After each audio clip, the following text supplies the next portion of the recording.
యోగాతో బరువు తగ్గటం సులభం కేవలం 21 రోజుల్లో.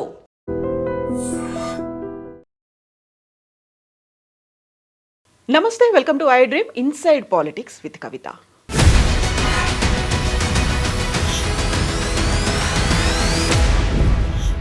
కేసీఆర్ కూతురు కవిత, ఎంపీ కవిత, ఎమ్మెల్సీ కవిత, తెలంగాణ జాగృతి కవిత, ఇన్ని రకాలుగా సుపరిచితమైనటువంటి కవితలో ఒక ధిక్కార స్వరం, తిరుగుబాటు బావుట ఎందుకని వినిపించింది? అంతలా తన సొంత పార్టీ, సొంత మనుషుల దగ్గర నుంచే హ్యూమిలియేషన్ కు ఎందుకు గురైంది? అంతలా ఫ్రస్ట్రేషన్, ఇరిటేషన్ కవితలో ఎందుకు కనిపించింది? యాక్చువల్గా కవిత ఏం కోరుకుంది, ఏం కావాలనుకుంది, ఏం దక్కలేదు, ఎందుకని బీఆర్ఎస్ పార్టీ నుంచి బయటకు వచ్చింది? మనతో పాటుగా ఉన్నారు సీనియర్ జర్నలిస్ట్ అండ్ తెలంగాణ జాగృతి నాయకులు సయ్యద్ ఇస్మాయిల్ గారు. నమస్కారం అండి. సో వెరీ ఫస్ట్ టైం మనం కవిత గురించి మాట్లాడుకోబోతున్నాం, అది కూడా కవిత తెలంగాణ జాగృతికి సంబంధించినటువంటి లీడర్గా. యాక్చువల్గా మిమ్మల్ని మేము జర్నలిస్ట్గా చాలాసార్లు చూసాము, ఒక అనలిస్ట్గా చూసాం, కానీ తెలంగాణ జాగృతి లీడర్ ఎప్పుడయ్యారు మీరు అసలు? పరిస్థితులు అట్లా తీసుకెళ్ళినాయి. అక్కడ ఉన్నటువంటి సందర్భం కూడా నా అవసరం అనిపించింది. నాకు కూడా అక్క ఇప్పుడు ఉన్నటువంటి పరిస్థితిలో నేను అక్కడ ఉండాలనిపించింది. 2 నెలలు అవుతుంది నేను అక్కతో ప్రయాణం చేయబట్టి, అంటే ఫుల్ ప్లేడ్జ్గా. నాకు 2001 నుంచి అక్క అమెరికా నుంచి ఇక్కడికి వచ్చినప్పటి నుంచి పరిచయం ఉంది. ఉద్యమంలో కలిసే చాలా సందర్భాల్లో కలిసే అవకాశం వచ్చింది. కొన్ని సందర్భాల్లో ప్రత్యక్షంగా కలిసి, కొన్ని సందర్భాల్లో ప్రజా ఉద్యమాల్లో కలిసి పనిచేసిన సాన్నిహిత్యం ఉన్నది, పరిచయం ఉన్నది. అయితే ఇప్పుడు జరిగినటువంటి పరిణామాల నేపథ్యంలో అక్కకు ఎదురవుతున్నటువంటి కొంత ఇబ్బందుల కారణంగా ఆమె మీరన్నట్టు ఒక ధిక్కార స్వరం, తను ఆ ధిక్కార స్వరానికే ఇబ్బందులు అవుతున్న సందర్భం లోపల నాలాంటి వాళ్ళం, మరి ముఖ్యంగా చెప్పాలంటే చాలా క్లియర్గా దగాపడ్డ తెలంగాణ వాదుల్లో, దగాపడ్డ తెలంగాణ ఉద్యమకారుల్లో నేను ఒకటి. కాబట్టి మాలాంటి వాళ్ళని తప్పకుండా అక్క వెంట ఉండాలని అనుకున్నాను. అక్కడి నుంచి కూడా ఆహ్వానం వచ్చింది, నేను కలిసి పనిచేస్తూ ఉన్నాను. ఇప్పుడు మీరు ఇంట్రడక్షన్లో చెప్పినట్టుగా ఆమె ఖచ్చితంగా ఒక ధిక్కార స్వరమే. ఈ తెలంగాణ మట్టికే ఆ స్వభావం ఉంది. తర్వాత పోరాటాల గడ్డ నుంచి వచ్చింది, ఒక పోరాట యోధుడి కడుపున పుట్టింది. తర్వాత ఇక్కడ ఉన్నటువంటి తెలంగాణ ఆకాంక్షలకు అనుగుణంగా జరిగినటువంటి అనేక ప్రజా ఉద్యమాల సమూహంలో తను ఒకటిగా కలిసి నడిచింది. తర్వాత కేసీఆర్ గారు చూపినటువంటి మార్గంలో జయశంకర్ గారు ఏదైతే తెలంగాణ కోసం కలగన్నారో, జయశంకర్ గారు ఏదైతే ఒక సిద్ధాంతం ఇచ్చి ఈ సిద్ధాంతం ప్రకారం మీరు ముందుకు సాగమని కేసీఆర్ గారికి చెప్పినారో, తర్వాత అంతకుముందు కేశవరావు జాదవ్ గారు కానివ్వండి, కొండా లక్ష్మణ్ బాపూజీ గారు కానివ్వండి, ఇంకా అంతకు ముందు తరంలో ఉన్నటువంటి తెలంగాణ యోధులు ఎవరైతే నడిచిన మార్గం ఉందో ఆ మార్గంలో ఒక ఉద్యమం స్టార్ట్ అయినప్పుడు ఆ ఉద్యమంలో కేసీఆర్ అడుగులో అడుగు వేస్తూ ఈమెకు కొంచెం విలాసవంతంగా జీవించేటటువంటి అవకాశం ఉన్నా కూడా, కొంత కంఫర్ట్ జోన్లో ఉన్నప్పటికీ కూడా నాన్న వెంట ఉండాలి ఈ సందర్భంలో అనే ఒక కోరిక అయితే, రెండవది ఇక్కడ ఉన్నటువంటి ప్రజల వెంట నడవాలనే ఒక బలమైన కోరికతో కేసీఆర్ గారి పిలుపు మేరకు కవితక్క ఇక్కడ ఈ తెలంగాణ ఉద్యమంలో తన అమోఘమైన పాత్ర పోషించింది. ఏ ఒక్కరోజు విశ్రాంతి తీసుకోలేదు. అయితే చాలామంది నానా రకాలుగా మాట్లాడతారు, కేసీఆర్ గారు కూతురు కాబట్టి అట్లా అని. కేసీఆర్ గారు కూతురు కావచ్చు కనుక, కానీ ఒక్కరోజు కూడా విశ్రాంతి తీసుకోకుండా ఇక్కడ జరిగినటువంటి ప్రజా ఉద్యమంలో ప్రతిరోజు విశ్రాంతి లేకుండా నిలబడింది. తర్వాత ఇక్కడ ఇంకొక మాట కూడా చెప్పాలి, తెలంగాణ రాష్ట్ర సమితి కూడా ఒకప్పుడు ఉద్యమ సంస్థనే. తెలంగాణ రాష్ట్ర సమితి ఉద్యమ సంస్థ ఎట్లయితే ఉందో, తెలంగాణ జాగృతి కూడా ఒక ఉద్యమ సంస్థగా ఇక్కడ ఏర్పడింది. ఇది స్వచ్ఛందంగా తన పని తాను చేసుకున్నది. ఏ పార్టీకో ఏ రాజకీయాలకు అనుబంధంగా తెలంగాణ జాగృతి లేదు. కవితక్క కూడా తెలంగాణ ఉద్యమంలో సప్పండ వర్గాలు, అనేక కులాలు, మతాలు, అన్నిటి సిద్ధాంత రాద్ధాంతాల జోలికి వెళ్లకుండా, ఎజెండాల సంబంధం లేకుండా ఒకే ఎజెండా తెలంగాణ అనేటటువంటి బలమైన ఆకాంక్షతో నడుస్తున్నప్పుడు తెలంగాణ జాగృతి కూడా ఇక్కడ సాంస్కృతిక సంప్రదాయాలు, ఇక్కడ ఉన్నటువంటి వనరులు కాపాడబడాలా, ఇక్కడ ఉన్నటువంటి చరిత్ర పరిరక్షించబడాలా, ఇక్కడ ఉన్నటువంటి చారిత్రక కట్టడాలను గుర్తించబడాలా, తర్వాత ఈ ప్రాంతం యొక్క ఆత్మగౌరవం పతాకను ఎత్తిపట్టుకుని ఇది ప్రపంచ స్థాయికి తీసుకువెళ్ళాలని ఒక బలమైన ఆకాంక్షతో తను ఈ ఉద్యమంలో పాల్గొనడం జరిగింది. ధిక్కార స్వరం అప్పటి నుంచే ఉన్నది. తర్వాత ఆమెలో పోరాట పటిమ అప్పటి నుంచే ఉన్నది. తర్వాత ఇక్కడికి వచ్చిన తర్వాత తండ్రి గారి నుంచి కొంత, ఈ సమాజం నుంచి కొంత ఉద్యమాలు చేయడం ఎట్లా, అంటే కష్టాలు వచ్చినప్పుడు నిలబడడం ఎట్లా, ఒడిదుడుకులు వస్తే తట్టుకోవడం ఎట్లా, తర్వాత వివక్షలు, నిరసనలు, తర్వాత దుష్ప్రచారాలు జరిగినప్పుడు వాటిని తట్టుకొని నిలబడడం ఎట్లా కూడా ఈ ఉద్యమం అక్కడికి నేర్పింది. ఇప్పుడేం కొత్త ఏం కాదు. అట్లా కొనసాగుతూ వస్తున్న సందర్భం లోపల ఒక రోజు వచ్చింది, అందరూ కలలుగన్న తెలంగాణ రాష్ట్రం ఏర్పడింది. తెలంగాణ రాష్ట్రం సిద్ధించిన తర్వాత నిజంగా చెప్పాలంటే ఇప్పుడు మాట్లాడుతున్న కొంతమంది సోకాల్డ్ నాయకులు మాట్లాడుతూ కవితక్కను అవాకులు చవాకులు పేలుతా ఉన్నారు. ఆమె అక్కడి నుంచి విరమించుకోవచ్చు కదా. అధికారం వచ్చిన తర్వాత కంఫర్ట్ జోన్లో ఉంది, తండ్రి సీఎం అయినాడు, తనకు కూడా ఎంపీ అవకాశం వచ్చింది. కానీ తను కేవలం పదవుల కోసమో లేకపోతే ఆ దర్పం కోసమో పాకలాడలేదు. ప్రజల్లో ఉండాలనుకున్నది, ప్రజల కోసమే పనిచేసింది. తెలంగాణ జాగృతిని గ్రామ స్థాయి నుంచి, క్షేత్రస్థాయిలో గ్రామ స్థాయి నుంచి మొదలుకుంటే మండల స్థాయిలో, జిల్లా స్థాయిలో, రాష్ట్ర స్థాయిలో, జాతీయ స్థాయిలో, అదేవిధంగా ప్రపంచంలో ఉన్నటువంటి ప్రతి తెలంగాణ వాడు ఉన్న ప్రతి చోటికి ఈ జాగృతిని తీసుకెళ్లి నిలబెట్టింది. దీనివల్ల సుమారు 19 సంవత్సరాలు ఇప్పటికీ, ఈ 19 ఏళ్లుగా నిరంతరం ఆవిడ ఇక్కడ ఆత్మగౌరవం కోసం ఈ సంస్కృతి పరిరక్షించబడాలని, తెలంగాణలో ఉన్నటువంటి ఆకాంక్షలు నెరవేరబడాలని ఈ గొంతును చెప్పే ప్రయత్నం చేస్తూనే వెళ్ళింది తప్ప తన వ్యక్తిగతమైనటువంటి ప్రాపగండ కోసం ఏం చేసింది చెప్పండి. ఇక్కడ తన వ్యక్తిగతం కోసం ఎదగడం కోసం ఇక్కడ సరిపోదా? ముఖ్యమంత్రి కూతురుగా, ఎంపీగా సరిపోదా? మరి తర్వాత ఎమ్మెల్సీగా సరిపోదా? ఇట్లా వెళ్తున్న క్రమం లోపల కొన్ని అనివార్య పరిస్థితుల నడుమ తెలంగాణ జాగృతి కొంత విస్తృతపరచాల్సిన సందర్భం కూడా వచ్చింది. తెలంగాణ జాగృతిని విస్తృతపరిచినారు. చాలా సందర్భాల్లో రాజకీయ పార్టీలు చేయలేనివి, తర్వాత ఇక్కడ ప్రజా సంఘాలు చేయలేని కొన్ని పనులను గట్టిగా నిలబడి తెలంగాణ జాగృతి చేసింది. ఇక్కడి నుంచి అమెరికా దాకా మహిళల్ని తీసుకెళ్లి, ఖతార్లో మహిళల్ని తీసుకెళ్లి, గల్ఫ్ దేశాలకు మహిళల్ని తీసుకెళ్లి మన సంస్కృతిని చూపించేట ప్రయత్నం చేసింది. సమస్యలు వచ్చినప్పుడు, గల్ఫ్ కార్మికుల సమస్యలు వచ్చినప్పుడు, తర్వాత మహిళలకు ఎక్కడన్నా వేరే దేశాల్లో ఇబ్బందులు వచ్చినప్పుడు తను స్వయంగా కేర్ తీసుకొని ఇక్కడ తీసుకొచ్చాను. నేనే చాలా వాటికి సాక్ష్యంగా కూడా ఉన్నాను. రీసెంట్గా మణిపూర్లో పిల్లలు ఇది ఇంకా ప్రభుత్వం ఇంకో సంవత్సరానికి ఎప్పుడో అయిపోతుందనగా మణిపూర్లో తెలుగు విద్యార్థులు 250 మంది పిల్లలు మణిపూర్ అల్లర్లలో చిక్కుకున్నారు. అక్కడ విధ్వంసాలు వచ్చినాయి, తర్వాత గొడవలు జరిగినాయి, తర్వాత కాల్పులు జరిగినాయి. ఆ సందర్భం లోపల పిల్లలందరూ బిక్కుబిక్కు అనుకుంటుంటే చివరి కాలం మా బంధువుల అమ్మాయి నాకు కాల్ చేస్తే నేను సీఎంఓకు ఇన్ఫర్మేషన్ ఇచ్చాను. జర్నలిస్ట్గా కేటీఆర్ గారితో ఆయన పిఏకి మాట్లాడాను. కానీ వాళ్ళు గంట సేపటి వరకు రెస్పాండ్ కాలేదు. కానీ కవితకు కాల్ చేస్తే 5 నిమిషాల్లో తను రెస్పాండ్ అయింది. ఆ రెస్పాండ్ అయిన తర్వాత నాకు 5 నిమిషాల తర్వాత డీజీపీ గారి దగ్గర నుంచి కాల్ వచ్చింది, అభిలాష మేడం దగ్గర నుంచి కాల్ వచ్చింది, సుమతి గారి దగ్గర నుంచి కాల్ వచ్చింది. తర్వాత అక్కడ మణిపూర్లో ఉన్నటువంటి మిలిటరీ వాళ్లకు, అక్కడ ఉన్నటువంటి ఆఫీసర్స్కి ఇక్కడ నుంచి కోఆర్డినేట్ చేశారు. 24 గంటలు లోపే పిల్లలందరూ సురక్షితంగా ఇక్కడ తీసుకురావడం కోసం ఒక ప్రత్యేక విమానం ఏర్పాటు చేశారు. వచ్చిన తర్వాత పిల్లల్ని కాపాడుకోవడంతో పాటు ఆ పిల్లల్ని ఇక్కడ రప్పించడంలో రప్పించి ఒక ప్రత్యేక విమానం రప్పించి తల్లిదండ్రులకు అప్పగించేటువంటి బాధ్యత కవితక్క గారు తీసుకున్నారు. ఇది మనసు ఉండాలి కదా, మనసుతో చేసే పని ఇది. అంటే ఒక సమస్య ఉందంటే వెంటనే తక్షణమే స్పందించే హృదయం కూడా కావాలి కదా. ప్రభుత్వానికి చెప్పి చూసాం కానీ అక్కడ రెస్పాండ్ కాలేదు. కానీ కవితక్క చేసి మళ్ళీ కవితక్క ద్వారా ప్రభుత్వానికే వెళ్ళింది, ప్రభుత్వం ఇన్వాల్వ్ అయింది. కానీ ఇట్లాంటి అనేక సందర్భాలలో కవితక్క తన బాధ్యతాయుతమైనటువంటి పాత్ర ఈ ప్రాంతం పైన, తర్వాత ప్రజలపైన తనకు ఎంత మక్కువ ఉన్నది, ఎట్లా స్పందిస్తున్నట్టు చాలా రుజువులు ఉన్నాయి నా దగ్గర. ఇవన్నీ మీరు సమాజం గురించో లేకుంటే అక్కడ ఉన్నటువంటి సమస్యల గురించో ఇన్ని మాట్లాడుతున్నారు. అంతలా స్పందిస్తుంది అనుకున్నప్పుడు పార్టీ పరంగా తనకు వచ్చినటువంటి కష్టం ఏంటి? యాక్చువల్గా తను ఏం కావాలనుకుంది, ఏం జరగలేదు, ఎందుకని ఒక గ్యాప్ అనేది తీహార్ జైలుకు వెళ్ళినప్పుడు ఆ టైంలో తను చేసినటువంటి కొన్ని వ్యాఖ్యలు కావచ్చు, బీజేపీలో బీఆర్ఎస్ని విలీనం చేయాలని కొన్ని ప్రతిపాదనలు వచ్చాయి అనే దాంతో పాటుగా బయటకు వచ్చిన తర్వాత కేసీఆర్ చుట్టూ దయ్యాలున్నారు అనే మాట. ఎప్పుడు ఆ గ్యాప్ అనేది ఏర్పడింది, అది అలా పెరుగుతూ ఎందుకని ఈ స్టేజ్ దాకా వచ్చింది? మనం కొంచెం లోతుల్లోకి వెళ్ళి మాట్లాడుకోవాల్సిన అవసరం ఉంటుంది. కవితక్క పార్లమెంటు సభ్యురాలుగా మొదట ఎన్నికైన రోజు నుంచి, తర్వాత రెండోసారి ఓటమి సంబంధించిన అంశాల దగ్గర నుంచి, ఎమ్మెల్సీగా ఎన్నిక కావడానికి సంబంధించిన కంటే ముందు జరిగిన కసరత్తు, ఎమ్మెల్సీగా ఎన్నికైన తర్వాత జరిగినటువంటి పరిణామాలు, వీటన్నిటిని కూడా మాట్లాడాల్సి ఉంటుంది. నేను 1-2 ముక్కల్లోనే చెప్తాను లోతుల్లోకి వెళ్లకుండా. కానీ విషయం ప్రజలకు తెలియాలి. కవిత గారిని నిజంగానే ఎవరైతే ఇప్పుడు మనం ఈరోజు మాట్లాడుకుంటున్నాం కేసీఆర్ చుట్టూ ఉన్న దయ్యాలు ఉన్నారనో, అప్పటి నుంచే వాళ్ళ కుట్రలు అక్కడ జరుగుతూ ఉన్నాయి. కవితక్క గారికి, కేసీఆర్ గారికి మాత్రమే కాదు, కవితక్క గారికి కుటుంబ సభ్యులకు, తర్వాత కేసీఆర్ గారికి ముఖ్య నాయకులకు, కేసీఆర్ గారికి ఉద్యమకారులకు గ్యాప్ పెంచే ప్రయత్నంలో పనిలో వాళ్ళు ఉన్నారు. ఎందుకంటే వాళ్ళు అందుబాటులో ఉంటారు కాబట్టి ఏ విషయమైనా వాళ్ళకు తెలిసే అవకాశం ఉంటుంది. కాబట్టి కేవలం మా ప్రాపకం మాత్రమే జరగాలి, మేం చేసే పనులు మాత్రమే ముందుకు సాగాలి, మాకు మాత్రమే లాభదాయకమైనటువంటి పనులు జరగాలనే తలంపుతో ఉన్నటువంటి ప్రత్యేకమైన ఉద్దేశంతో అక్కడ కొంతమంది ఉన్నారు. ఈ అంశానికి సంబంధించి కుటుంబ సభ్యులు కాబట్టి బయటికి చెప్పలేరు కాబట్టి చాలా సందర్భాల్లో అంతర్గతంగా చెప్పేటటువంటి ప్రయత్నం చేసినారు. కొన్ని రుజువులు కూడా చూపించినారు. ఎవరు అవునన్నా కాదన్నా వాళ్ళ అంతరాత్మలకు కూడా తెలుసు.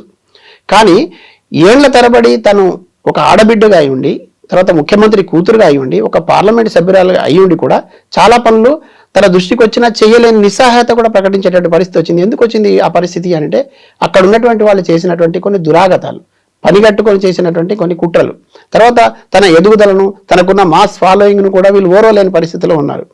కవితకు ఎప్పుడు తలుపులు తెరిచే ఉంటాయి ప్రజలు వెళ్ళడానికి, కార్యకర్తలు వెళ్ళడానికి. ఆ రోజు అట్లానే ఉంది, ఈ రోజు అట్లానే ఉంది. ఉదయం నుంచి సాయంత్రం వరకు వాళ్ళ ఇంట్లో భోజనం సమయంలో ఉంటే భోజనం నడుస్తుంటుంది, బ్రేక్ఫాస్ట్ టైంలో ఉంటే బ్రేక్ఫాస్ట్ పెడతా ఉంటారు. ఎంతమంది నాయకుల ఇళ్లలో ఆ పరిస్థితి ఉందో నాకు తెలియదు, కానీ కవితక్క ఇంట్లో మాత్రం ఆ పరిస్థితి ఉంటుంది. అయితే ఇక్కడికి వచ్చే వాళ్ళు ఓపెన్గా తమ మనసులో ఉన్నటువంటి మాటను చెప్పుకునే అవకాశం ఉంటుంది కవితక్కకు. తర్వాత ముఖ్యమంత్రి గారు కూతురు కాబట్టి ఇంట్లో చనువు ఉంటుంది కాబట్టి మా సమస్య పరిష్కారం అయిద్దని ఒక నమ్మకంతో ఎమ్మెల్యేల స్థాయి నుంచి, ఎంపీల స్థాయి నుంచి, తర్వాత ఉద్యమంలో చాలా కీలకంగా పనిచేసి నష్టపోయి ఉండి జీవితాలను కోల్పోయి ఆర్థికంగా నష్టపోయి రాజకీయ భవిష్యత్తు నష్టపోతున్న వాళ్ళు పదే పదే కలవాలని ప్రయత్నం చేసినా, లేఖలు రాసినా అందుబాటులో లేకపోతే తన ద్వారా చెప్పే ప్రయత్నం చేసినారు. వీటన్నిటిని పరిగణలోకి తీసుకొని కవితకు ఒక బలమైనటువంటి స్వభావం ఉందండి. ఆమె ఉద్యమాల నుంచి వచ్చింది కాబట్టి, కేసీఆర్ కూతురు కాబట్టి మొండిది అని మాట్లాడతారు. 100% మొండిదే. ఏ విషయంలో అంటే తను ఏదైనా తలుచుకుంటే తప్పకుండా చేస్తుంది. తను న్యాయం చేస్తానన్న హామీ ఇస్తే ఖచ్చితంగా ఆ హామీకి నిలబడి పనిచేస్తుంది. ఎవరు బాధన్న విన్న తర్వాత ఆ బాధ పరిష్కార మార్గం ఎక్కడుందో దాన్ని వెతికి ఆ పరిష్కరించడం కోసం తను ఎంత దూరమైనా వెళ్తుంది. కాబట్టి వాటి దృష్ట్యా ప్రజల ఆకాంక్షల మేరకు, ప్రజల కోరికల మేరకు, ఉద్యమకారుల సమస్యలు పరిష్కరించడం కోసం, నాయకుల సమస్యలు పరిష్కరించడం కోసం, పార్టీని పటిష్టపరచడం కోసం, పార్టీలో ఎక్కడెక్కడ నష్టం జరుగుతుంది, ఎవరు అసంతృప్తిగా ఉన్నారు, ఎవరిని ఓడించడానికి ప్రయత్నం చేసినారు, తర్వాత అంతర్గతంగా ఏం కుట్రలు జరుగుతూ ఉన్నాయి, ఏ నాయకుడు తన ప్రాపకాన్ని పెంచుకోవడం కోసం ఏ రకమైన మార్గాలు ఎంచుకొని ఉన్నాడు, కొంతమంది పక్కనే ఉండి బెల్లంలాగా ప్రయత్నం చేస్తున్న వారు ఇప్పుడు ఇంటి దొంగని ఈశ్వరుడు పట్టలేదు అంటారు కదా, అట్లా మీ దగ్గర కొంత జరుగుతుందని ఆమె గత కొన్నేళ్లుగా చెప్తూ వస్తుంది. వీళ్ళు అన్నట్టు నిన్ననే లెటర్ రాస్తే లేఖలో ఎందుకు చెప్పిందని ఒక దుష్ప్రచారం జరుగుతుంది. ఈ లేఖలు తనకు కొత్త కాదు, విషయాలు చెప్పడం తనకు కొత్త కాదు, తప్పకుండా చెప్తూ వస్తూ ఉన్నారు. కానీ ఈ చెప్తూ వస్తున్న క్రమం లోపలనే పదే పదే ఈమె ఎవరిపైనైతే ఆరోపణలు చేస్తున్నారో ఆరోపణలు చేసే వాళ్ళు అక్కడే ఉంటున్నారు కదా. కాబట్టి ఇక దీనికి ఎక్కడో ఒక దగ్గర పోలీస్ స్టాప్ పెట్టాలి, ఎట్లయినా ఈమెను అడ్డుకోవాలి, ఈమెకు సంబంధించిన దాంట్లో ఏదో ఒక రకమైనటువంటి అబద్ధ ప్రచారాలు జరగాలని ఆమె వ్యక్తిత్వాన్ని హననం చేసేటటువంటి ప్రయత్నం చేశారండి. అది చేయవచ్చా? ఒక ఆడబిడ్డ మీద వ్యక్తిత్వ హననం చేస్తానికి కూడా వెనకాడలేదు. అనేక రకాలుగా ఆమెను హింసించారు, మానసిక క్షోభకు గురి చేశారు, చాలా అంశాలు. ఆమెకు సంబంధం లేని కేసులలో ఇరికించే ప్రయత్నం చేశారు, సంబంధం లేని విషయాలలో ఈమె పాత్ర ఉందని పత్రికల్లో రాపించే ప్రయత్నం చేశారు, మీడియాలో ప్రచారం చేసే ప్రయత్నం చేశారు, సోషల్ మీడియాను పనిగట్టుకొని ఆమె ఆస్తులు సంపాదిస్తుందని చెప్పారు. ఇప్పటికైనా నేను చెప్తున్నా, ఒక నిఖార్సైనటువంటి నమ్మకమైనటువంటి అనుమాయుడిగా కవితక్క విషయంలో నేను సిద్ధంగా ఉన్నా. ఒకవేళ ఎక్కడన్నా కవితక్క మీద వాళ్ళని రుజువు చేయమనండి, ఆరోపణలు రుజువు చేయమనండి, ఆమె ఏం ఆస్తులు సంపాదించుకుని అక్రమంగా ఏం చేసిందో చూపెట్టమనండి. వీళ్ళ అక్రమ ఆస్తులు, వీళ్ళు చేస్తున్నటువంటి అక్రమ భాగోతాలు ఆమె మాట్లాడి ఇట్లా జరిగితే పార్టీకి మాత్రమే కాదు, కుటుంబానికి మాత్రమే కాదు, ఈ సమాజానికి నష్టం. తెలంగాణ ప్రజల బలమైనటువంటి ఆకాంక్ష తెలంగాణ రాష్ట్రం సాధించుకోవడం, ఇక్కడ వనరులను కాపాడుకోవాలి, సంపదను పెంచుకోవాలి, అమరుల ఆశయాలు నెరవేరాలి, ఉద్యమకారుల కోరికలు నెరవేరాలి. ఈ ప్రపంచ స్థాయిలో తెలంగాణకు ఒక గొప్ప పేరు రావాలని కదా ప్రయత్నం చేయాల్సింది. ఆ విషయాలలో లోపం జరుగుతుంది, వైఫల్యం అవుతుంది. ఎక్కడో ఒక దగ్గర కేసీఆర్ గారిని ఒత్తిడికి గురి చేస్తున్నారు, కొన్ని సందర్భాల్లో ఆయన చెవిన పడకుండా చేస్తున్నారని కదా కవితక్క గారు ప్రయత్నాలు చేసింది. వాటిని ప్రతి సందర్భంలో అడ్డుకున్నారు. చాలా సందర్భాలలో ప్రత్యక్షంగా, పరోక్షంగా అనేక రకాలుగా చేసిన వాళ్ళు చివరికి ఎంత దూరం వెళ్ళారంటే ఆమె పార్లమెంటుకు పోటీ చేస్తే ఓడించడానికి ఎమ్మెల్యేలతో కుమ్మక్కై, కొంతమంది ఎమ్మెల్యేలతో మాట్లాడి ఆమెను ఓడించడానికి పనిగట్టుకొని ఓడించిన వాళ్ళు వీళ్ళు.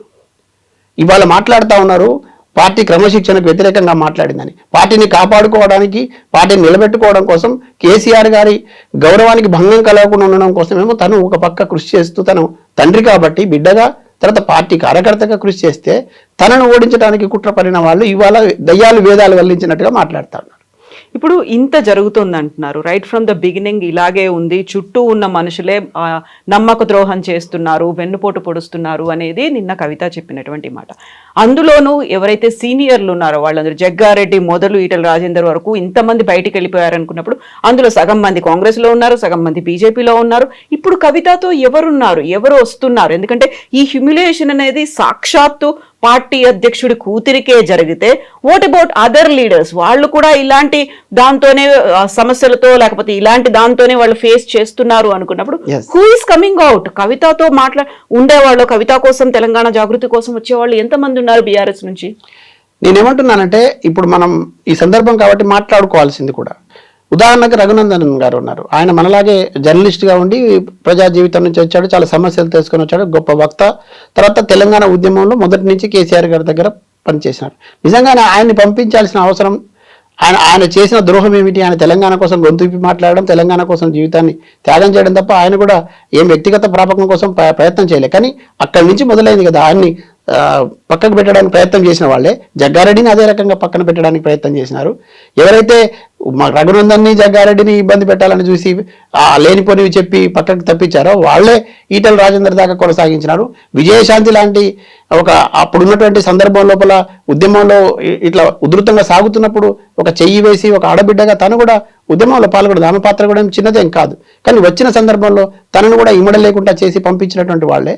ఈ ప్రయత్నాలు జరుగుతున్నప్పుడు కూడా నేను మళ్ళీ చెప్తున్నా, ఇప్పుడు కవితక్క గారు ఈ పరిణామాల మీద తప్పకుండా మాట్లాడినారు, కానీ అవి బయటికి రాలేదు. కాకుంటే ఈ లీడర్లు ఎవరు ఈ మాటలు చెప్పలేదు కదా, చెప్పలేదు. అయితే కవితక్క గారు తనకు సంబంధించిన సందర్భం దొరికిన ప్రతి సందర్భంలో, ఎందుకంటే ఆ పార్టీ కూడా వాళ్ళది కదండి, తనది కదా, ఈ తెలంగాణ ప్రజల ఆకాంక్షలకు అనుగుణంగా నిర్మితమైంది, అందరి భాగస్వామ్యం మనది ఉన్నప్పటికీ కూడా దాని స్టీరింగ్ వాళ్ళ చేతిలో ఉంది. దాన్ని నడపడానికి సంబంధించిన దాంట్లో తండ్రికి ఎంత బాధ్యత ఉందో అన్నకి ఎంత బాధ్యత తనకు కూడా ఉంటుంది కదా. అట్లా చొరవతో చెప్పే ప్రయత్నం చేసింది. వీళ్ళకి అది మింగుడు పడలేదు. ఈమె పదే పదే వాళ్ళకు అనుకూలంగా లేకపోవడం ఒకటి, తర్వాత వీళ్ళకంటే మించిపోకూడదనే తలంపుతోనే అక్కడ ఒక రకమైన కుట్రబుద్ధితోనే ఉన్నారు కాబట్టే ఈ రకమైన పరిణామం జరిగింది. దాంట్లో ఏం అభ్యంతరాలు లేవు, ఆలోచించుకోవాల్సిన అవసరం లేదు. తను చాలా ఓపెన్ అయింది. నేను అనుకుంటున్నా ఇంకా కవితకు పూర్తి స్థాయిలో మనసు విప్పి ఇంకా చెప్పలేదు విషయాలు. చాలా చాలా చాలా చాలా ఆమె అనుభవించిన బాధలు మామూలుగా లేదు, చాలా ఎక్కువగానే. ఆమె అంటే ఒక నిఖార్స్ అయినటువంటి తెలంగాణ ఉద్యమం నుంచి వచ్చినటువంటి ఒక ధిక్కార స్వరాన్ని కలిగి ఉన్నటువంటి బిడ్డ కాబట్టి తట్టుకుంది. కానీ చాలా సందర్భాల్లో వేరే వాళ్ళైతే అంతగా తట్టుకోలేరు కూడా. అంటే ఇంటి పోరు ఎట్లా ఉంటుందో మీకు తెలుసు కదా. కనపడే శత్రువు అయితే ఎదుర్కోగలం, కానీ కనపడకుండా శత్రుత్వం చేసే వాళ్ళు ఎదుర్కోవడం ఎంత కష్టం అవుతుంది. తర్వాత ఒక ఆడబిడ్డగా తను ఉద్యమంలో రెగ్యులర్ ప్రజలతో ఉండేటటువంటి మహిళా నాయకురాలిగా, ఒక ప్రజాప్రతినిధిగా ఇక్కడి నుంచి పార్లమెంట్ దాకా గొంతు వినిపించి అనేక అంశాలు లేవనెత్తి వాటి పరిష్కారం కోసం పోరాడింది. మీకు తెలుసు, నాకు తెలుసు. అటువంటి సందర్భం లోపల ఈ రకంగా జరుగుతూ ఉంటే వాటిని తట్టుకొని మళ్ళీ సాధారణ నాయకురాలిగా కనపడుతూ ఆ గంభీరాన్ని ప్రదర్శిస్తూ ఆ హుందాతనం ప్రదర్శిస్తూ గడపడం ఎంత కష్టం చెప్పండి. 1 సంవత్సరం 2 సంవత్సరాలు కాకుండా ఒక దశాబ్ద కాలం పాటు ఇట్లా చేసినా కూడా ఆమె తట్టుకొని నిలబడితే కదా ఈరోజు ఆమె ఫ్రస్ట్రేషన్ అని మాట్లాడుతున్నారు. అది ఫ్రస్ట్రేషన్ కాదండి, ఆమెలో గుండె లోతుల్లో చాలా బాధలు ఉన్నాయి, చాలా కష్టాలు ఉన్నాయి. కానీ ఇవాళ ప్రజల కోసం వాటన్నిటి దిగమింగింది, ఈ తెలంగాణ కోసం దిగమింగింది, ఉద్యమం కోసం దిగమింగుకుంది, తండ్రి కోసం దిగమింగుకుంది, పార్టీ మంచిగా ఉండాలని దిగమింగుకుంది, కుటుంబ పరువు కోసం కూడా దిగమింగుకున్నది. ఇప్పుడు ఇంత చెప్తున్నారు, ఇప్పుడు మనం నిన్న తను చెప్పినటువంటి పేర్లు కావచ్చు, ఇప్పుడు మనం మాట్లాడుకున్నటువంటి వీళ్ళందరూ కూడా బీఆర్ఎస్, అప్పుడు ఉన్నటువంటి టీఆర్ఎస్ నుంచి బయటికి రావడానికి కారణం టీఆర్ఎస్ పార్టీ నుంచి వచ్చినటువంటి ఒక ప్రెస్ నోట్ ఏంటంటే పార్టీ వ్యతిరేక కార్యకలాపాలకి పాల్పడుతున్నారు, పార్టీకి నష్టం కలిగించే చర్యలు చేపడుతున్నారు కాబట్టి వాళ్ళని సస్పెండ్ చేశారో లేకుంటే బహిష్కరించారో ఇలాంటిది వచ్చింది. అంతలా జరుగుతున్నప్పుడు మళ్ళీ వాళ్ళు ఎవరు, మీరు చెప్పినటువంటి వీళ్ళందరూ ఎవరైతే కేసీఆర్ చుట్టూ ఉన్న వాళ్ళు కేసీఆర్ దాకా వెళ్ళనీయకుండా చేశారు, వాళ్ళ వల్లే మా మీద లేనిపోని మాటలు చెప్పడం వల్లే మమ్మల్ని బయటికి పంపించారు అనే మాట వాళ్ళు ఎవ్వరూ చెప్పలేదు. ఎట్ ద సేమ్ టైం ఇప్పుడు కవితకి ఇంత ఆలోచన ఉంది, ఇంత సమాజం పట్ల ఇంత కన్సర్న్ ఉంది, అందులోనే ఇంటర్నల్ గా పార్టీలో జరుగుతున్నటువంటి ఇన్ని విషయాల గురించి తను చెప్పాలనుకున్నది చెప్పలేని పరిస్థితిలో ఉన్నారు అనుకుంటే కేసీఆర్ యాక్సెసిబుల్ గా లేరా అసలు? ఒక తండ్రి దగ్గరికి ఒక కూతురు వెళ్ళడానికో, లేకుంటే ఒక పార్టీ అధ్యక్షుడి దగ్గరికి ఒక నాయకురాలు వెళ్ళడానికో, ఒక ప్రజాప్రతినిధి వెళ్ళడానికో యాక్సెసే లేదా? మిగతా వాళ్ళంటే ఏదో అనుకోవచ్చు, తన సొంత కుటుంబ సభ్యురాలు, తన సొంత కూతురు. బాధ అదే కదా, అత్యంత బాధాకరం, అత్యంత విషాదకరం ఏంటంటే మనం కూడా చాలా తేలికగా అనుకుంటాం, ఎవడు కూడా నమ్మడానికి వీలు లేకుండా ఉన్న అంశం ఇది. కానీ అదే నిజం. ఆమెకు యాక్సెస్ లేకుండా చేసే పరిస్థితి. ఎందుకంటే కొన్ని లేనిపోని మాటలు చెప్పడం, కళ్ళబొల్లి మాటలు చెప్పడం అనేది అలవాటుగా ఉన్నవాళ్ళు కొన్ని సందర్భాల లోపల నిందలు, నీలాప నిందలు వేసి చేసే ప్రయత్నం కూడా చేసినారు. అది అనేక రకాల కుట్రల్లో ఇదొక కుట్ర. అయితే ఆ సందర్భంలో ఎదిరించడానికి తను పోరాడడానికి ప్రయత్నం చేసింది. కొన్ని సందర్భాలు ఓర్చుకొనే కూర్చున్నది, ఎక్కడ బయటపడడానికి కూడా ప్రయత్నం చేయలేదు. నేను అడుగుతున్నా, ఇప్పుడు మీరు అడిగిన ప్రశ్నలోనే ఈ మధ్య కాలంలో అంటే ఈ గడిచిన 70-80 రోజులుగా జరుగుతున్నటువంటి పరిణామాల్లో వాళ్ళు చేస్తున్నటువంటి దాడిలో భాగంగా పార్టీని నుంచి సస్పెండ్ చేస్తున్నప్పుడు ఒక 2 సంతకాలతో నిన్న ఒక లేఖ వచ్చింది. దాంట్లో ఒకటి భరత్ అన్న, రెండవది తక్కలపల్లి రవీందర్ గారు. భరత్ అన్న వ్యవస్థాపక సభ్యుడు, సౌమ్యుడు, న్యాయవాది, వెల్లన్గుడ్డ. ఆయన ఎక్కడ వివాదరహితుడు కాదు, నాకు తెలుసు, మా ప్రాంతం వాడే. తక్కెలపల్లి రవీంద్రరావు గారి సంతకం కూడా ఉంది. ఇక్కడ విచిత్రం విడ్డూరం ఏంటంటే ఆయన కూడా ఓడిపోయిన మరుసటి రోజే ఈ ఓటమి జరుగుతుందని మేము ముందే గ్రహించాం, దీనికి కారణం అధ్యక్షుడే అని చెప్పి మాట్లాడినాడు. తర్వాత మహబూబాద్లో ఒక ఎస్టీ శంకర్ నాయక్ అనే ఒక ఎమ్మెల్యేకి వ్యతిరేకంగా అక్కడ పనిచేసి ఆయనకు వ్యతిరేకంగా మాట్లాడినాడు, ఆయన ఓటమి కారణం ఏందో చెప్పినాడు. ఇట్లాంటి కొన్ని బహిరంగంగానే పార్టీని నష్టం కలిగించేటట్టు మాట్లాడే నాయకుడు తను ఈ 70-80 రోజులుగా గడిచిన 2 సంవత్సరాల కాలంలో ఇక్కడ రాష్ట్రంలో పార్టీ ఓడిపోయిన తర్వాత ప్రభుత్వం కాంగ్రెస్ ఏర్పడ్డ తర్వాత కాంగ్రెస్ ప్రభుత్వం ఇచ్చిన హామీలు నెరవేర్చలేకపోతుందనే బాధ ప్రజల్లో ఉన్న, పార్టీలో ఉన్న నాయకుల నుంచి నిరసనలు ఆందోళనలు చేద్దామని ఒత్తిడి ఉన్న ఏ ఒక్క నాయకుడు కూడా పూర్తి స్థాయిలో ఒక నిరసన రూపాలు కానీ ఆందోళన రూపాలు కానీ పూర్తి స్థాయిలో తీసుకొని పెద్ద ఎత్తున చేయట్లేదనే పరిస్థితి కనపడుతున్నప్పుడు ఒంటి చేత్తో తనకున్న జాగృతి సంస్థ ఉన్నటువంటి నిర్మాణం ద్వారా ప్రతిరోజు ఉద్యమాలలో ఉంది, ప్రతిరోజు ఒక ప్రధాన ప్రతిపక్ష పాత్ర పోషించింది. 70-80 రోజుల్లో అన్ని పత్రికలు, అన్ని మీడియాలు, తర్వాత ప్రజలు, ఇక్కడ సమాజం అంతా చూస్తూ ఉన్నది. భారత రాష్ట్ర సమితి కంటే కూడా కవితక్కనే ఎక్కువ ఆందోళనలు ఉద్యమాలు చేశారు ప్రభుత్వానికి వ్యతిరేకంగా, కేంద్ర రాష్ట్ర ప్రభుత్వాల వ్యతిరేక విధానాలకు వ్యతిరేకంగా తానే ఉద్యమించారు. కేసీఆర్ గారి మీద వచ్చిన ఆరోపణలు కానివ్వండి, రేవంత్ రెడ్డి గారు వ్యక్తిగతంగా చేసే ఆరోపణలు కానివ్వండి, ప్రభుత్వం నుంచి గత ప్రభుత్వం చేసినటువంటి అంశాలని లేవనెత్తి కేసీఆర్ గారి మీద బురద చల్లడానికి ప్రయత్నం చేస్తున్నారనే అంశాలు వచ్చినప్పుడు కూడా కవితక్క గారే మాట్లాడి దాన్ని కౌంటర్ ఇచ్చేటటువంటి ప్రయత్నం పదే చేసినారు. కానీ ఇప్పుడు మాట్లాడుతున్న సోకాళ్ళు ఈ బుల్లెట్లు ఆ రోజు ఎక్కడ పోయినాయి, ఎక్కడ ఎందుకు మాట్లాడలేదు? అసెంబ్లీలో 4 గంటలు మాట్లాడడం మాత్రమే కాదు కదా, ప్రజల్లో కూడా ఆందోళన రూపాలు తీసుకోవాలి కదా. ఇవాళ బనకచర్ల అంశం గురించి మాట్లాడుతూ ఉన్నారు. బనకచర్లలో మేము ఆందోళన చేసాం, వెరీ వెల్, ప్రజల సమస్యలు ఎక్కడ ఉంటే అక్కడ ఉండాలి, అది బాధ్యత పార్టీది. కానీ కానుకుర్తి అనే ఒక విలేజ్ ఉంటుంది, అక్కడ భూ నిర్వాసితులు ఇబ్బంది పడుతూ ఉన్నారు. కానుకుర్తి నుంచి ఒక ఫోన్ కాల్ వస్తే కవితక్క మేమందరం కలిసి వెళ్ళి ఆ ఊర్లో ఒక దేవాలయంలో సభ పెట్టి వాళ్ళందరికీ ధైర్యం చెప్పి వచ్చాం. తర్వాత గడిచిన కొద్ది కాలంగా అక్కడ ప్రజల్ని రాత్రిపూట నిద్రపోనివ్వడం లేదు. కొంతమంది పోలీసులు ఊర్లోకి వెళ్ళి ఆ ఊరు ఖాళీ చేయాలని ఆందోళన చేస్తున్నారు. అక్కడ భూ నిర్వాసితుల ఆందోళన బలంగా ఉంది. ఇది ఒక ప్రధాన ప్రతిపక్షంలో ఉన్న పార్టీ అక్కడ కూడా ప్రజలు ఉన్నారు కదా, అది కూడా ఒక సమస్య కదా, గుర్తించాలి కదా. అది తీసుకోవాల్సిన బాధ్యత ఎవరిది? ప్రధాన ప్రతిపక్షంలో ఉన్నవారు కదా. ఎందుకు పోలేదు? అది కూడా కవితక్కే చేసినారు. ఎవరి కోసం చేసినారు? కేసీఆర్ గారి నాయకత్వంలోనే ఈ సమస్య పరిష్కారం అయింది. మీరు కేసీఆర్ గారు లేకపోవడం వల్ల మీకు ఈ సమస్య వచ్చింది. కేసీఆర్ గారి నాయకత్వంలో రైతులకు ఉపయోగం జరిగింది, కూలీలకు ఉపయోగం జరిగింది, పేదలకు ఉపయోగం జరిగింది.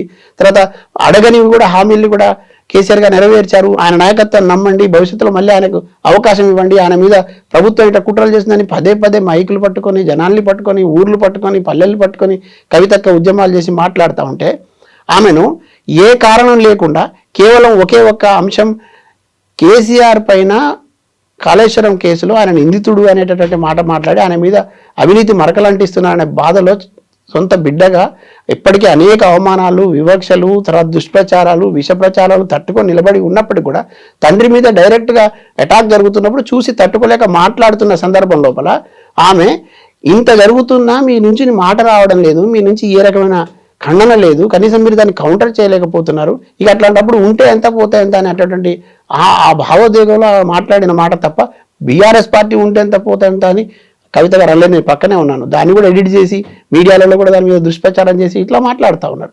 ప్రధాన ప్రతిపక్షంగా చెప్పుకోవడం మాత్రమే కాదు కదా, ప్రధాన ప్రతిపక్షంగా ఈ 2 సంవత్సరాల్లో ఎవరు ఆందోళన చేసినారు, ఎవరు ప్రజలకు అందుబాటులో ఉన్నారు మీరు ఒకసారి చూడండి. కవిత గారే అందుబాటులో ఉన్నారు. కవిత గారి నేతృత్వంలోనే 42% రిజర్వేషన్ల కోసం ఇక్కడి నుంచి మొదలుకుంటే అన్ని జిల్లా కేంద్రాల నుంచి మొదలుకుంటే ఢిల్లీ దాకా ఆందోళన కొనసాగింది. రైలు రోకోకు సిద్ధపడింది. ఒక్క సందర్భంలో కూడా సపోర్ట్ చేయడానికి నోరు రాలేదు. ఇది కాకుండా కవిత గారు కేసీఆర్ గారి మీద ఉన్న ఆరోపణలు, కాళేశ్వరం కేసుకు సంబంధించి అసెంబ్లీలో పెడతామంటే నిరసనగా 24 గంటలు దీక్ష చేసినారు ఇందిరా పార్కులో. ఇది ఎవరి కోసం చేసినారు? ఎవరిని కాపాడడం కోసం చేసినారు? ఎవరిని గౌరవ మర్యాదలు కాపాడడం కోసం చేసినారు? బీఆర్ఎస్ పార్టీ కోసం కాదా? కేసీఆర్ గారి కోసం కాదా? తర్వాత ఇక్కడ ఉన్నటువంటి ప్రజల ఆకాంక్షలకు అనుగుణంగా కాదా తను నిలబడ్డది? అయితే ఇదంతా ఒక ఎత్తు అయితే, ఇంత జరుగుతున్నప్పుడు కూడా మాట్లాడని వాళ్ళు, ఒక ఆందోళన నిర్వహించని వాళ్ళు ఇవాళ ఈ తండ్రి మీద ఇంత పెద్ద మరక అంటుతుంటే కూడా మీరు మాట్లాడలే, నాకు బాధేస్తుంది అనే విషయంలో అది మాట్లాడితే దాన్ని క్రమశిక్షణ చర్యగా తీసుకుంటే, మరి అసలు బాధ్యత రహితంగా వ్యవహరిస్తూ కుట్రలు చేస్తూ కేసీఆర్ గారిని ఓడించడానికి ప్రయత్నం చేసినని మనకు ఒంటేరు ప్రతాప్ రెడ్డి గారు బహిరంగ సభలో మాట్లాడుతూ చెప్పినాడు. ఏం చర్యలు తీసుకుంటారు చెప్పండి? ఆయనైతే అబద్ధం చెప్పలేదు. ఒకవేళ ఆయన అబద్ధం చెప్తే ఆయన మీద కేసు పెట్టండి, ఆ కాల్ రికార్డు చూడండి. అవును కదా. రెండవది, ఇప్పుడు కేటీఆర్ గారిని ఓడించడానికి ప్రయత్నాలు చేశారని ఆధారాలతో సహా చెప్పే ప్రయత్నాలు చేశారు. గతంలో కూడా బయటపడింది. ఇటు ఈటల రాజేందర్ గారి ఇన్సిడెంట్లో పాత్రలు బయటపడ్డాయి. మేము కూడా బాధపడ్డాం చాలా సందర్భాల్లో. కవితక్క గారితో సంతోషం పంచుకున్నట్లుగానే బాధలు కూడా పంచుకున్నాం. కవితక్క గెలిచే సీటును ఓడించే పరిస్థితి, ప్రభుత్వం అధికారం నుండి అన్ని గెలిచి కవితక్క ఎట్లా ఓడిపోతారు చెప్పండి? రెండోది నిజామాబాద్లో బలమైనటువంటి క్యాడర్ ఉంది, 12 మంది ఎమ్మెల్యేలు ఉంటారు, ఎట్లా ఓడిపోతారు చెప్పండి కుట్రలు జరగకపోతే? తర్వాత తనకు మంత్రివర్గంలో అవకాశం కావాలని తను కోరిందని ప్రచారం చేశాం. ఒకవేళ కోరింది అనుకుందాం, తప్పేముందండి? ఉండొచ్చండి, తప్పకుండా ఉంటుంది, నాకు కూడా ఉంటుంది. ఇప్పుడు మనం మీకు ఒక ఛానల్లో పనిచేస్తా ఉన్నారు, రేపు పొద్దున సీఈఓ కావాలంటుంది, మనం ఒక ఛానల్కి యజమాని కావాలంటే తప్పేముంది? మన కోరికలు, మనకు కూడా కోరికలు ఉన్నాయి, మనం కూడా ఉద్యమకారులు, రేపు పొద్దున ప్రజాప్రతినిధి కావాలని కోరిక నాకు ఉంది, బలంగా ఉంది. కుట్రలు జరిగితే నేను నా ఒక్క విషయంలోనే జరిగిన కుట్రలకే నేను తట్టుకొని నిలబడడానికి చాలా కాలం పడుతుంది. ఆర్థికంగా నష్టపోయి అనేక రకాల ఇబ్బందులు పడిన ఉన్నాడు. అంత పెద్ద వ్యవస్థ నడిపేటప్పుడు అంత త్యాగాలు చేసి వచ్చిన బిడ్డ, ఒక ఆడబిడ్డ. మరీ ముఖ్యంగా నేను ఈ సందర్భంగా మీకు చెప్తా ఉన్నా, మీ ద్వారా ప్రజలకు కూడా తెలవాలి, చాలామంది మహిళలకు తెలియాలి. ఒక యూట్యూబరు కవితక్క పైన పరుష పదజాలంతో మాట్లాడి ఆమెను వ్యక్తిత్వాన్ని హననం చేసేటట్టుగా, ఆమె వ్యక్తిత్వాన్ని కించపరిచేటట్టుగా మాట్లాడతాడు. సమాజం అంతా స్పందిస్తుంది. ఇప్పుడు ఈ మాట్లాడుతున్నటువంటి వాళ్ళు పార్టీ కోసం మేము ఉన్నాం, పార్టీ మాకు అది, తర్వాత కేసీఆర్ గారు అంటే మాకు చాలా గౌరవం అంటే, మరి కేసీఆర్ బిడ్డ, తెలంగాణ బిడ్డ, ఉద్యమ బిడ్డ, ఆడబిడ్డ, మన సంస్కృతి సాంప్రదాయాల్ని ఇక్కడి నుంచి ఎత్తి పట్టుకొని ప్రపంచ తీసుకెళ్ళిన బిడ్డ. మానవత్వం ఉండాలి కదా, మనుషులుగా స్పందించాలి కదా. పార్టీలు పక్కన పెట్టండి, కుటుంబం పక్కన పెట్టండి, మనం దారిన పోతుంటే ఒక సంఘటన ఎదురైతే స్పందిస్తాం కదా. మధుసూదనాచారి గారి దగ్గర నుంచి ఒక లెటర్ ఒకరిద్దరు అట్లా స్పందించారండి. కానీ బాధ్యత కలిగినటువంటి వాళ్ళు ఇప్పుడు ఇంత ఒక్క లైన్ పట్టుకొని మీరు సస్పెన్షన్ గురి చేసేదాకా దారి తీసిన వాళ్ళు, మరి ఇన్ని కార్యక్రమాలు చేసి మిమ్మల్ని కాపాడిన వాటి క్రెడిట్ ఎందుకు ఇవ్వరు? దీన్ని మాత్రం బూచిగా చూపించి సస్పెన్షన్ వేసేస్తారు. ఇది అత్యంత బాధాకరం, ఇది అనాలోచిత చర్య, నాకు తెలిసి తొందరపాటు చర్య. భవిష్యత్తులో వీళ్ళని నేను చెప్తా ఉన్నా, మీరు రికార్డు పెట్టండి, భవిష్యత్తులో పశ్చాత్తాపడతారు వీళ్ళు. ఎందుకు అక్క మీద చర్య తీసుకున్నామని, ఈ విషయానికి చర్య తీసుకుని, ఎవరి మాటలు విని చర్య తీసుకున్నాం, ఇది తప్పు చేశామనేటటువంటి భావన వాళ్ళకి ఖచ్చితంగా కలుగుతుంది. వాళ్ళు ఏదో ఒక రోజు దీనికి పశ్చాత్తాపడడం ఖాయం. సో ఇప్పుడు మనం కవిత గురించి తను వేసేటువంటి ఒక స్ట్రాటజీ కావచ్చు, తన ఫ్యూచర్ ప్లాన్స్, యాజ్ ఏ కవిత ఒక లీడర్, తన ఒక ప్రొఫైల్గా తనని చూడాలి అనుకుంటున్నప్పుడు కవిత గురించి చెప్పే దాంట్లో చాలా క్లోజ్డ్ పర్సన్స్ లేకుంటే అనలిస్ట్లో చెప్పేది కవిత ఒక మొండిది అనే మాట. ఇదే మాట కవిత కూడా చెప్పారు, నేను మొండిదాన్ని జగమొండిగా అయ్యాను అనేది తీహార్ జైలు నుంచి తను బయటకు వచ్చిన తర్వాత కూడా చెప్పినటువంటి మాట. ఇప్పుడు ఈ మొండి ఘటం ఏం చేయబోతోంది, ఏం కావాలనుకుంది, ఏం చేద్దామని అనుకుంటుంది? ఒక్క మాట నిజమండి, ఆమె 100% మొండిదే. ఏ విషయంలో మొండి అంటే చాలా పట్టుదల కలిగినటువంటి మనిషి, రాజీ లేని మనస్తత్వం కలిగినటువంటిది, పోరాట పటిమ ఉంది. తర్వాత తలుచుకుంటే ఆమె ఎంత దూరమైనా ప్రయాణం చేసేది. అయితే అది న్యాయం కోసం, ధర్మం కోసం, మంచి కోసం, ఈ సమాజానికి ఉపయోగపడడం కోసం చేస్తుంది. కానీ దాన్ని కూడా వీళ్ళు మొండి అనే పదాన్ని కూడా వక్రీకరించి ఇంకేదో ఆమె మొండితనంతో ఏదో తప్పు చేస్తుందనేటట్లుగా మాట్లాడుతూ ఉన్నారు. నాకు దగ్గరగా నేను చాలా ఏళ్ళ నుంచి చూస్తున్నాను, ఉద్యమకాలం నుంచి చూస్తున్నాను. నేను ప్రత్యక్ష సాక్షిని కూడా కొన్ని సందర్భాల్లో. ఉస్మానియా యూనివర్సిటీలో మనందరం ఉన్నాం, నేనైతే ప్రత్యక్షంగా అక్కడ మిత్రులతో కలిసి చాలామందితో ఉన్నా.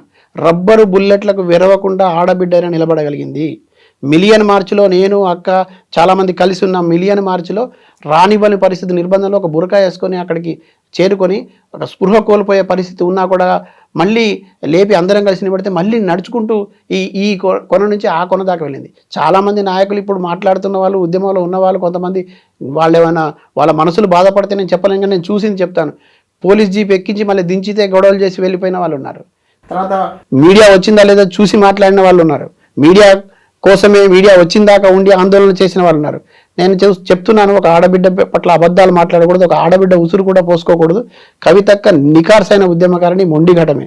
ఆ రోజు ఉద్యమంలో నిలబడింది, ఆ ఉద్యమంలో నిలబడ్డ వాళ్ళ కోసం తను చేయాల్సినంత చేసింది. కొంతమంది ఆమె సహాయం పొంది కూడా ఇవాళ తిన్నింటి వాసాలు లెక్క పెట్టే పనిలో కొంతమంది ఉన్నారు. అది వాళ్ళ కర్మ, వాళ్ళు ఏం చేసుకున్నా ఆమె ఉసురు తగిలిపోతారు తప్ప ఆమెనైతే ఏం చేయలేరు. ఆ విషయం అయితే గుర్తించాలి. వాళ్ళ కుటుంబ సభ్యులు మాత్రం వాళ్ళని నమ్మరు. ఎందుకంటే ఆ కుటుంబాలు కొన్ని ఎట్లా నిలబడ్డాయో, ఎవరితో నిలబడ్డాయో కూడా వాళ్ళ కుటుంబ సభ్యులకు తెలుసు. వాళ్ళు ఒకవేళ రాజకీయంగా లబ్ధి దొరుకుతుందని ఒకవేళ అటు ఇటు మాట్లాడి జంపు జీలాన్లు అయితే అది వాళ్ళ కర్మ, మనం ఏం చేయలేం. కానీ కవితక్క ఆ రోజు ఉద్యమంలో ఎట్లయితే ప్రజల ఆకాంక్షలకు అనుగుణంగా నిలబడ్డారో, సమస్యలో వచ్చింది చాలా వక్రీకరిస్తున్నారు. కానీ నేను మళ్ళీ ఒక ఉద్యమకారుడిగా చెప్పదలుచుకున్నా, దగాపడ్డ ఉద్యమకారుడిగా చెప్పదలుచుకున్నా, తెలంగాణ ప్రజల ఆకాంక్షల బలమైనటువంటి కోరికలు నెరవేరబడలేదు చాలా వరకు. ఈ నెరవేర్చడం కోసం మన మీద చాలా మంది ఆశలు పెట్టుకున్నారు. అసంతృప్తి బాగా పెరుగుతుంది. మనం 10 ఏళ్ళు ఉన్నప్పుడు కొన్ని చేయలేకపోయినామని పదే పదే చెప్పే ప్రయత్నం తాను చేసింది. అక్కడే ఈమె ఎక్కువ శత్రువురాలైంది. ఆమె వ్యక్తిగత సమస్యల కోసం ఆమెకి ఏం తక్కువ అండి? ఒకవేళ వ్యక్తిగతంగా ఉంటే ఆమెను ఎదుర్కోగలుగుతారా? వీళ్ళు వ్యక్తిగతంగా కూర్చుంటే లీగల్ ఫైట్ చేయలేదా తను? తర్వాత బయట ఎదుర్కోలేదా? ఈ సమాజం కోసం కదా, ఇక్కడ ఉన్నటువంటి సమాజ ఆకాంక్షల కోసం కదా. అట్లాంటి చాలా సమస్యలు, చాలా మంది నాయకుల కోసం ఆమె కంట అయిపోయి కూర్చుంది. చాలా మంది నాయకులు ఆమె దగ్గర మొరపెడుతున్నప్పుడు, నిజాలు తెలిసినప్పుడు, ప్రజలు ఈ నాయకుడు కావాలన్నప్పుడు వాడిని వద్దని వీళ్ళు దొంగ సర్వేలు చేపించి తప్పుడు నివేదికలు తెప్పించి సారికిస్తున్నప్పుడు ఏం చేస్తారు? మరి చెప్పాలి కదా. చెప్పే ప్రయత్నం చేసినారు, వీళ్ళు అడ్డుకునే ప్రయత్నం చేసినారు. అక్కడ ఉన్న పరిస్థితిలో ఎవరిని నమ్మాలో ఎవరిని నమ్మకూడదో బేరీజు వేసుకోవాల్సిన పెద్ద మనిషి దగ్గర అసలు అక్కడ ఏం జరిగిందో తెలియదు. కానీ వాళ్ళ మాటలే నమ్మి అక్కడ ఉన్నటువంటి పరిస్థితి జరిగిపోయింది. ఇప్పుడు నష్టం జరిగిన తర్వాత లబోదిమం అంటే, ఈ నష్టం జరుగుతుందని ముందే చెప్పాను, మీరు వినలేదు, మళ్ళీ నష్టం జరిగే ప్రమాదం ఉంది, ఈ నష్టం ఇంకా జరుగుతుందని తను చెప్తా ఉంది. చెప్తున్నప్పుడు దాంట్లో తప్పేముంది? తన తండ్రే కదా, పార్టీ అధినేత కదా, తప్పకుండా చెప్తుంది. అయితే దగ్గరగా రానివ్వకుండా చేసినప్పుడు, ఇప్పుడు మీరైనా నేనైనా ఒక సందర్భంలో వీలుంటే ఫోన్ మాట్లాడుకుంటాం, మీరు ఫోన్ ఎత్తకపోతే అత్యవసరం ఉంటే మెసేజ్ పెడతాను కదా, మెసేజ్ పెట్టాల్సి ఉంటుంది. మెసేజ్ పెట్టే పరిస్థితికి కారణం ఎవరు? మీరు 4 సార్లు ఫోన్ ఎత్తకపోతే తప్పని పరిస్థితి మెసేజ్ పెట్టాల్సి వస్తుంది కదా. అది ఆ లేఖ ద్వారా జరిగింది. ఈ లేఖ వెళ్ళిన తర్వాత ఆ లేఖను లీక్ చేసింది ఎవరు? ఎందుకు చేశారు?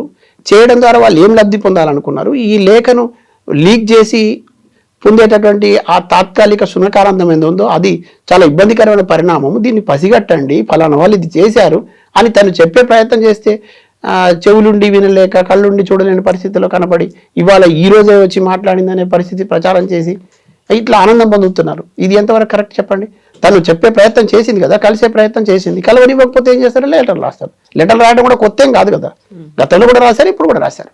ఇప్పుడు కవిత ఏం చేయబోతుంది? నిన్ననైతే తను రాజీనామా చేశారు, ప్రాథమిక సభ్యత్వానికి కూడా రాజీనామా చేశారు, ఎమ్మెల్సీ పదవి లేదు అన్నారు. నెక్స్ట్ పార్టీలో జాయిన్ అవుతుందా? ఒక క్లారిటీ అయితే ఇచ్చారు, అటు బీజేపీ కాదు ఇటు కాంగ్రెస్ కాదు అనేది. దీని బోట్ తెలంగాణ జాగృతి అనేటువంటి ఒక పార్టీ, తను ఇప్పుడు ఈ మధ్య కాలంలో దాన్ని చాలా ఎక్స్పాన్షన్లో ఉన్నారు, దాన్ని డెవలప్ చేస్తున్నారు. దానికి సంబంధించి ఒక పార్టీ కావచ్చు, విభాగాలు కావచ్చు, ఇవన్నీ చేస్తూ ఉన్నప్పుడు నెక్స్ట్ తను ఏం చేయబోతుంది? నిన్న కవిత 1.0 అయితే నిన్న మేము చూసాము, బయటకు వచ్చిన తర్వాత 2.0 తొందరలోనే చెప్తాను, కార్యకర్తలతో చర్చిస్తాను, నిర్ణయం తీసుకుంటాను అనే మాట. ఒకటి నిజమండి, కవితక్క ఒకవేళ బలంగా తాను ఒక నిర్ణయం తీసుకుంటే ఆ నిర్ణయానికి కట్టుబడి కష్టమైన నష్టమైన ఓర్చుకొని ముందుకు సాగేటటువంటి తత్వం. తర్వాత కవితక్క దగ్గర ఒక నాయకత్వ పోరాట పటిమ కూడా గట్టిగా ఉంది. తర్వాత హుందాతనం ఉంది. నిన్న మీరు ప్రెస్ మీట్ చూస్తే ఇప్పటి వరకు నాకు తెలిసి నేను జర్నలిజంలో 2 దశాబ్దాల పైన ఉన్నాను, మీరు కూడా ఉన్నారు. కానీ ఒక రాజకీయ పార్టీలో ఒక కార్యకర్త నుంచి మొదలుకుంటే ఒక నాయకుడు దాకా సస్పెండ్ అయిన తర్వాత, సస్పెన్షన్ గురైతే వాళ్ళు పెట్టే ప్రెస్ మీట్లో ఎట్లా మాట్లాడతారో మనం చూసాం. దుమ్మెత్తిపోస్తారు, నీలాప నిందలు చేశారు.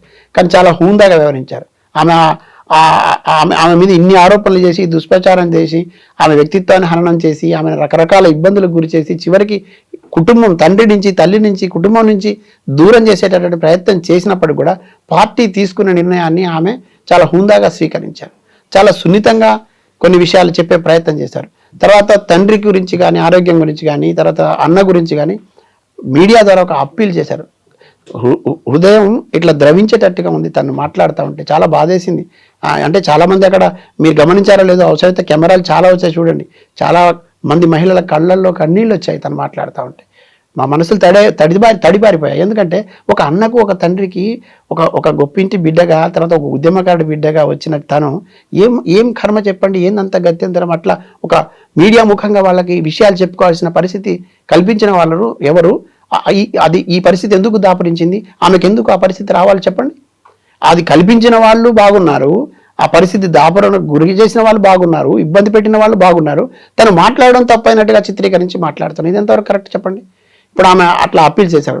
ఈ ప్రెస్ మీట్ ద్వారా చాలా క్లియర్గా, హూందాగా ఒక పొలిటీషియన్ ఎట్లా ఉండాలి, ఒక రాజకీయ నాయకులు ఎట్లా ఉండాలి, తర్వాత నాయకత్వం అంటే ఎట్లా ఉండాలో, తన వెంట ఉన్న అనుమానాలు ఎట్లా అర్థం చేసుకోవాలో కూడా ఈ సంఘటన కనపడింది నిన్న.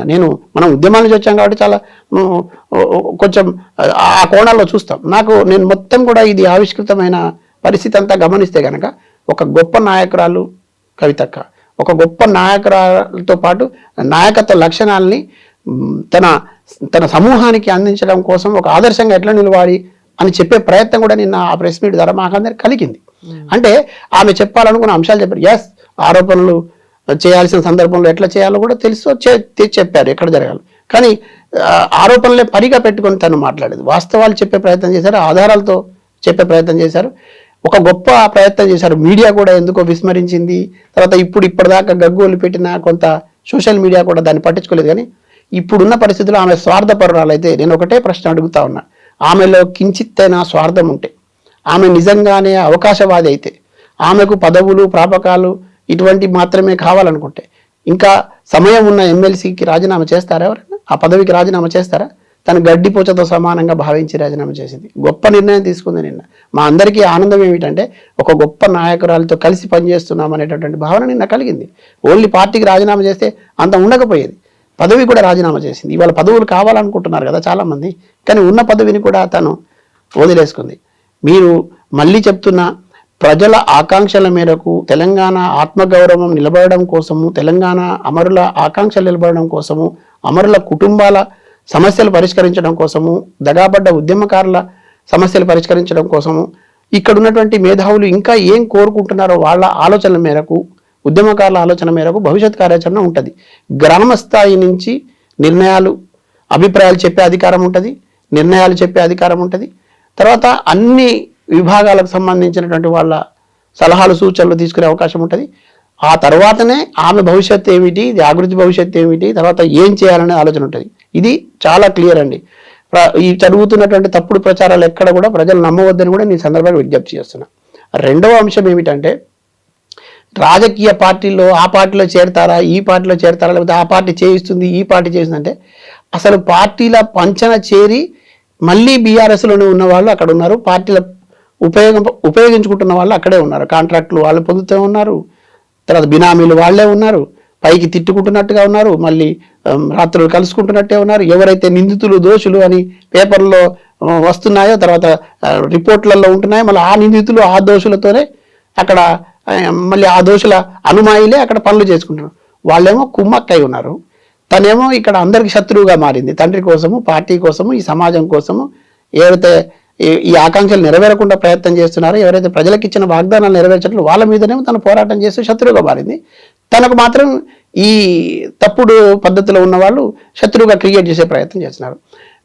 నేను గమనించిన అంశాలు ఏంటంటే, ఈ 70-80 రోజుల్లో అత్యధికంగా దుష్ప్రచారం చేశారు. చాలా మీడియాల ద్వారా ఆమె మీద ముప్పేట దాడి చేసేటువంటి ప్రయత్నం చేశారు. రకరకాల వార్తలను వండించి మరీ వేసేటటువంటి ప్రయత్నం చేసినారు. అయినా కూడా ఇవాళ తెలంగాణ సమాజం చాలా గొప్పది. ఈ తెలంగాణ సమాజం అర్థం చేసుకున్నట్టుగా మిగతా సమాజాలలో అంత చైతన్యం నాకు కనపడలేదు. ఇక్కడ ఒక ఆడబిడ్డ అనే అంశం మాత్రమే కాదండి, ఉద్యమకారిని కూడా. కాబట్టి ఇక్కడ జరిగిన పరిణామాలు ప్రజలకు తెలియవు, మేము ఏదో ప్రచారం చేస్తే అయిపోతుంది. మరి అట్లంటే ఎన్నికల్లో కూడా మీరు ఒక కార్ఖానాలే పెట్టారు సోషల్ మీడియా. ఏమైంది ప్రజలు గమనించారు, గుర్తించారు కదా. రేపు కూడా అదే అవుతుంది. కవితక్క మీద బురద జల్లడానికి ప్రయత్నం చేసిన ప్రతి ఒక్కరి కూడా ప్రజల వైపు నుంచి భవిష్యత్తులో గుణపాఠం తప్పదు, పరాభవం వీళ్ళకు ఖచ్చితంగా ప్రజల చేతిలో ఉంటుంది. ఎస్ అండి, థ్యాంక్ యూ సో మచ్. మీరు చెప్పినట్టుగా ఇప్పుడు మళ్ళీ తెలంగాణ జాగృతి భవిష్యత్తు ఏం చెయ్యాలి అనేది ఆలోచనలు ఉన్నారు, త్వరలోనే బయటకు వస్తుంది అంటే వీఆర్ ఎక్స్పెక్టింగ్ ఒక పార్టీని అనౌన్స్ చేయబోతున్నారు అనేది. కవిత 2.0 కూడా మేము చూడబోతున్నాము. And will be in touch. మళ్ళీ ఇస్మాయిల్ గారితో మళ్ళీ మేము మరోసారి మాట్లాడతాం. Thank you so much. నిజంగా ప్రస్తుతం ఉన్నటువంటి సమాజం దేనికి ప్రయారిటీ ఇస్తుంది? ఆర్థిక సంబంధాల చుట్టూ మాత్రమే తిరుగుతుంది. మళ్ళీ ఎన్నికలంగానే చాలా విరక్తి కలుగుతాం. మంచి అనిపిస్తుంది కదా, లేడీస్ కూడా ఛాలెంజింగ్ జాబ్స్ చేసినప్పుడు చాలా బాగుంటది. ట్రాఫిక్ అసిస్టెంట్స్ గా నియమించిన ట్రాన్స్జెండర్స్ అందరితో సాల్యూట్ చేయించుకుంటున్నారు. ఫుడ్ డెలివరీ ఇవ్వటానికి వెళ్ళినటువంటి డెలివరీ బాయ్ అనిల్ పై కళ్ళ ముందు పెళ్ళండి